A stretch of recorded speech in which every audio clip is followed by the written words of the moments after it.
This is commercial week. I started this a couple months ago. Once a month, I'm going to focus on the commercial sector of real estate. And the Q2 market cycle report just came out. So that's what I'm going to share today. Stick around.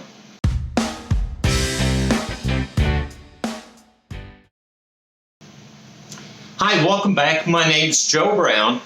I'm a realtor and real estate agent in South Tampa with Century 21 Elizabeth Beggins. Now, many of you know me for my residential videos and my residential work, but I also am a commercial specialist with Century 21, and I am expanding my commercial presence and commercial deals. And so that's why I'm dedicating one video a month to the commercial markets.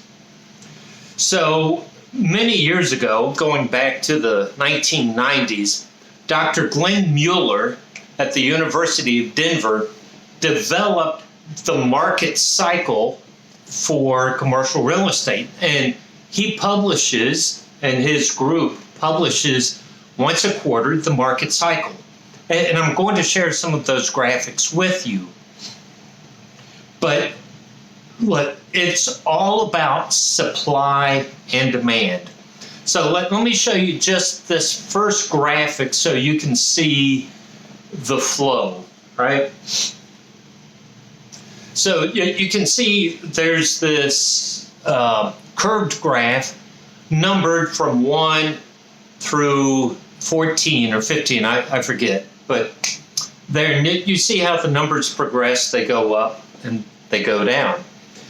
Well, across the middle is called long-term occupancy. And this is very important to understand, this long-term occupancy. So occupancy in Tampa may be different than occupancy in Austin, Texas.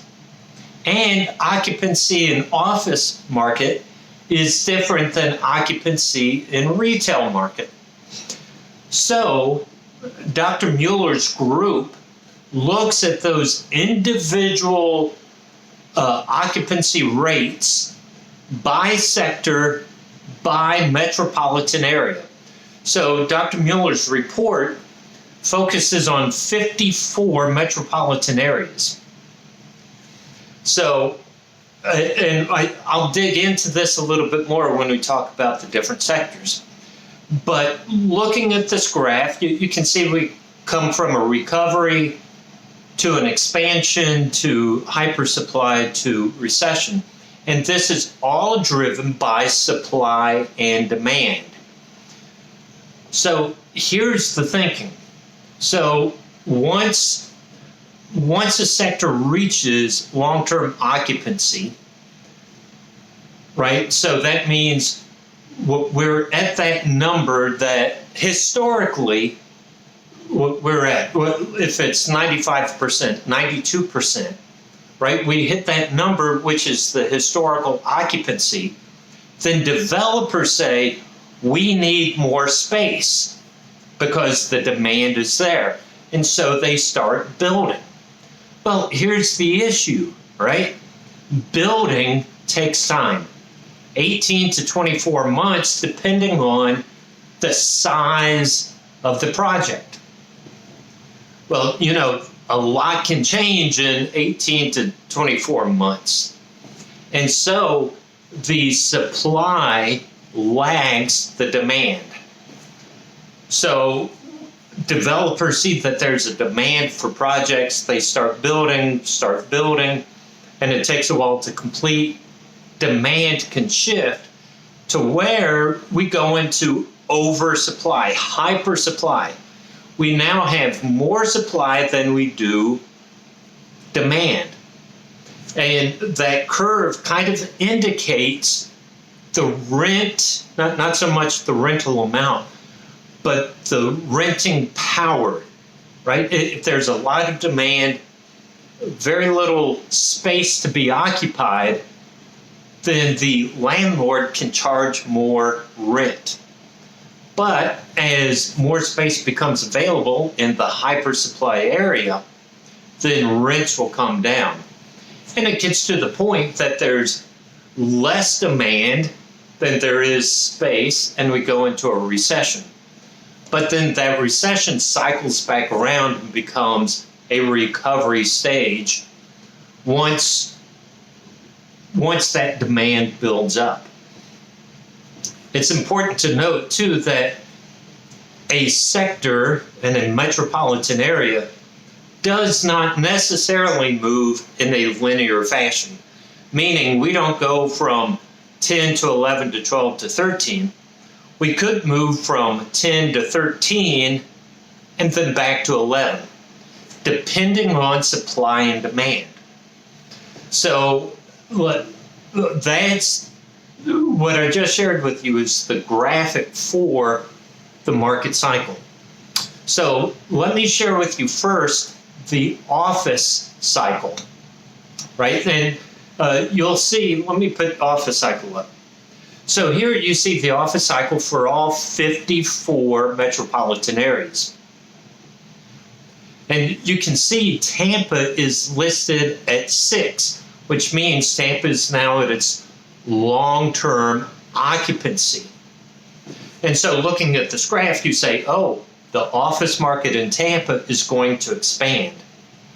Well, remember that office, it's not just an office market because there are different classes of office space.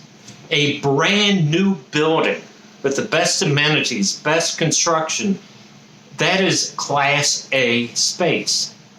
But an office that has been around 20, 25 years, 40 years is a Class C space. And so in Tampa specifically, there's a difference between Class A space and Class C space. Class A space, very high in demand, very high rents, but there's a demand from businesses to be in Class A space. There's more availability in Class C space. And yes, the rent is usually cheaper in Class C space. So that's really what we're seeing here in Tampa. Yes, we're at 6, which is showing we're at the long-term occupancy. We need more Class A space. But it becomes, I told my friend John today, it's a double-edged sword. Whether you build a new building or go in and renovate new office space and you put capital expenditure into renovating that space, the space is newer, but rents are also going to be higher. So it's that double-edged sword, right? Let me take off this office chart and let's put up industrial. And what do you see with industrial? Yeah, there's a little bit more of a spread. You'll see Tampa is listed at 11.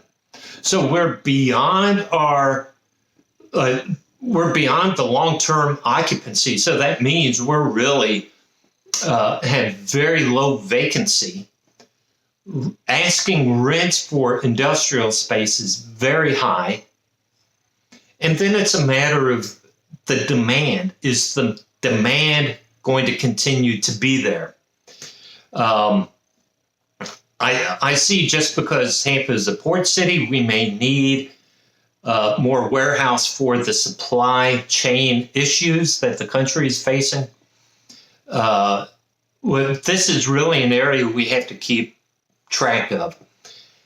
Absolutely, we need more warehouse space, more industrial space, but then acquiring the land gets to be tricky. Now let's take the industrial space off and let me put up the retail cycle. And what do you see at retail? Yeah, Tampa is again ranked as 11. Again, that means we are above the historical occupancy rate. Asking rents are quite high for retail space. And again, retail space, like office space, people are looking for the newer space, the more up-to-date space. There is some Class C space available. Space that needs work is available. But then it becomes that double-edged sword. Does the capital expenditure really balance out with the retail needs and the cost effectiveness, cost efficiency is that there? So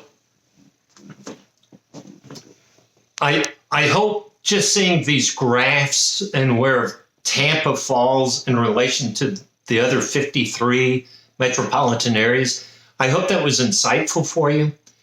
This is something that I receive by email every quarter. Now, there are other components to this. Dr. Mueller looks at apartments and multifamily and hotels, but I didn't want to share those with you because I'm focused on the retail, industrial, and office space.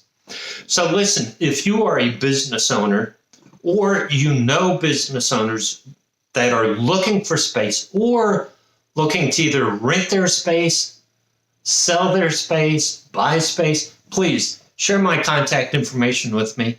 Go to my website, which is joebrown-commercial.c21.com. That is my commercial website. Be sure to check out my blogs that are there. You can search for different properties, different listings within the company. I am here to be a trusted advisor for you. I have hundreds of hours of commercial training, and I did that to be better informed for you. So please reach out. Let me see how I can help you, how I can be of service to you.